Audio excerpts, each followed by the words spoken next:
Salve pessoal do primeiro ano do Solução, como é que vocês estão? Tudo jóia? Eu espero que esteja tudo bem, que a gente possa lidar com esse nosso momento aí de quarentena da melhor maneira possível, não é pessoal? Evitando ao máximo sair de casa, tentando aproveitar também esse tempo para a gente poder estudar, continuar a nossa rotina dentro do possível, sem maiores prejuízos aí para o nosso conteúdo, para o nosso aprendizado, né galera? Então, bora falar um pouquinho sobre gêneros literários. Olha só, os gêneros literários então são uma classificação que a gente atribui aos tipos de texto literários diferentes que existem, tá certo? Então a gente vai cobrar isso de vocês depois em avaliações. É bom então ficar atento, são 3 gêneros literários, tá certo? Um deles nós chamamos de épico ou narrativo. Gente, vamos usar essas expressões como sinônimas, tá legal? Gênero épico ou gênero narrativo é todo aquele texto que serve para contar uma história, ou seja, contar uma história que pode ser real ou ficcional. Tá? Tem algumas obras literárias que contam histórias reais, biografias, por exemplo, né? Um livro, por exemplo, em que o Nelson Mota conta a vida do Tim Maia, por exemplo. A narrativa é feita numa linguagem literária, mas é baseada em fatos reais. Então, pessoal, o gênero narrativo é aquele em que se conta uma história real ou ficcional. Tem que ter o quê? Uma progressão temporal, uma continuidade de acontecimentos, de fatos que são narrados. Quem é a voz que se manifesta dentro desse texto? É um cara que a gente chama de narrador, tá certo? Pessoal, eu chamo de narrador esse cara que fala, né, que conta a história. Olha, por que eu não poderia simplesmente dizer, é o escritor, é o autor? Gente, é importante dizer que narrador e autor não são conceitos equivalentes, tá certo? Ou seja, o narrador é aquele que se manifesta dentro do texto narrativo. O autor é aquele que criou, né? É o autor intelectual. Deixa eu te dar um exemplo bem claro. Tem algumas narrativas que são contadas por personagens. Na literatura brasileira, por exemplo, é muito famoso o livro do Machado de Assis chamado Memórias Póstumas de Brás Cubas. Ora, nesse livro quem conta é um personagem chamado Brás Cubas, certo? Então, o autor é Machado de Assis, mas o personagem que narra chama-se Brás Cubas. Portanto, narrador e autor não são conceitos equivalentes. Claro que às vezes é o próprio autor quem está fazendo essa função de narrador, mas nem sempre isso acontece. Às vezes a narração é feita por um personagem, beleza? Então tá. Gente, olha só, além disso, qual é a forma mais usada atualmente para se fazer uma narrativa? A prosa, né? O que é prosa mesmo? É quando a gente tem frases que juntas formam parágrafos. É diferente, por exemplo, do texto em verso, né? Que é o que a gente está acostumado a ver, por exemplo, lá nos poemas, que são os versinhos que a gente está acostumado a enxergar. Então assim, normalmente é em prosa. Eu só queria te dar um recado. Nos textos mais remotos de que a gente tem notícia na literatura ocidental, eu estou falando das epopeias, né? A Ilíada e a Odisseia, por exemplo, a gente vai perceber, né, que aquelas narrativas eram feitas em versinhos.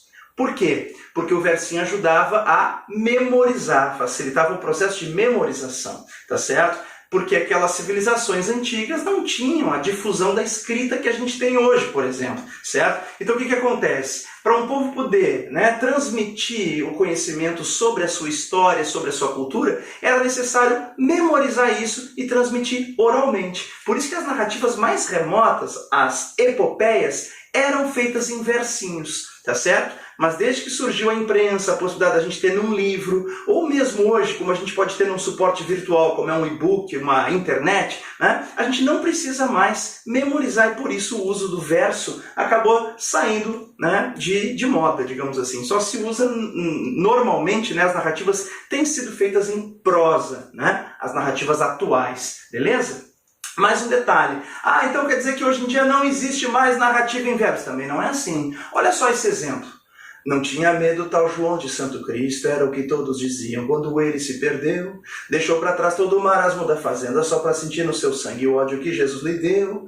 Quando criança... Bom, vocês não vão aguentar o professor cantando aqui, canta mal pra caramba, mas enfim, o que eu queria dizer para vocês essa é uma famosa canção de Renato Russo. Isso vai mais uns 9 minutos aí, chama Faroeste Caboclo. Eu acho que já tá bom assim, né? Então, olha só. O Faroeste Caboclo, nós vamos ter uma narrativa, certo? Por quê? Nós temos uma voz que narra, alguém que conta a história de João de Santo Cristo, certo? Não tinha medo, estava junto de Santo Cristo. Era o que todos diziam quando ele se perdeu. Deixou para trás todo o marasmo da fazenda só para sentir no seu sangue o ódio que Jesus lhe deu. Vai avançando, né? Tem uma progressão de acontecimentos. Essa narrativa tem até um clímax, tem um duelo no final, tá certo? Enfim, nós temos esse protagonista que é o João de Santo Cristo, temos uma outra personagem importante que é Maria Lúcia, aquela menina falsa para quem jurei o meu amor, e também temos o antagonista, né? O personagem que seria o vilão da história, né? Que enfim, aquele Jeremias, não é? Então olha só, para quem conhece a canção, acho que quase todo mundo conhece, né? Faroeste Caboclo. Quem não conhece, ouça, né? É uma importante canção, né, da cultura popular brasileira, do Renato Russo, do Legião Urbana, chama-se Faroeste Caboclo, tá legal? Quem sabe eu coloco na prova, hein? Mas olha só, seguindo, pessoal, vamos dar uma olhada. A gente já falou então que o gênero narrativo normalmente ele se apresenta em prosa, mas pode acontecer de ser em versinhos, como é o caso de Faroeste Caboclo, legal? Olha só, nós temos ainda, pessoal, o gênero dramático. O que é o gênero dramático? Bom, a palavra grega drama, né, significa ação. Então, é um texto feito para ser encenado, como no teatro.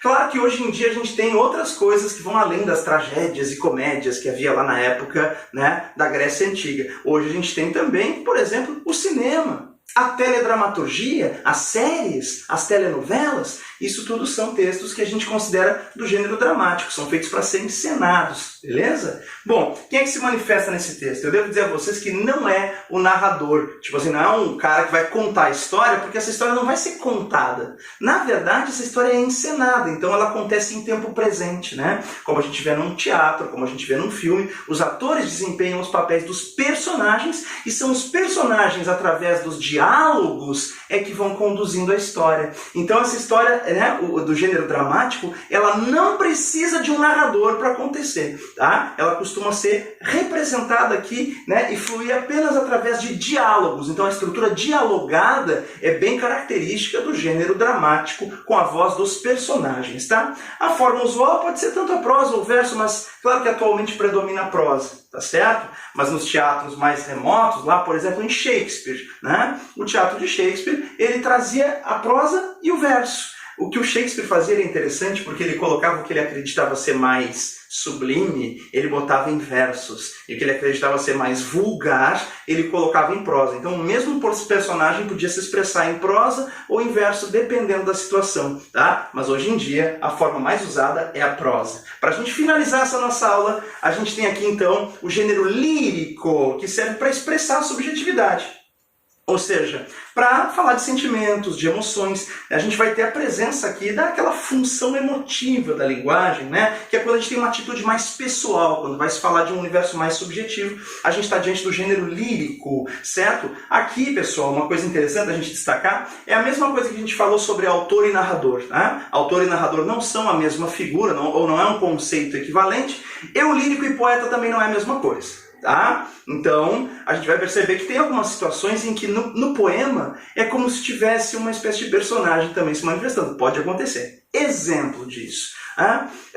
Tem uma canção do Armandinho, por exemplo, que diz assim: ela não sabe a filha que tem. Ali então nós temos uma menina que se manifesta ali, chama, né, seria a filha, né, da letra da canção A Filha do Armandinho, e quem é o poeta? É o Armandinho, mas a personagem, que é a filha, é quem se expressa ao longo dessa canção narrativa, que fala ali, por exemplo, né, da questão da sua sexualidade, da maneira como a mãe poderia lidar com isso, tá certo? Então é uma interessante canção chamada A Filha do Armandinho. O poeta é Armandinho, mas o eu lírico seria a filha, certo?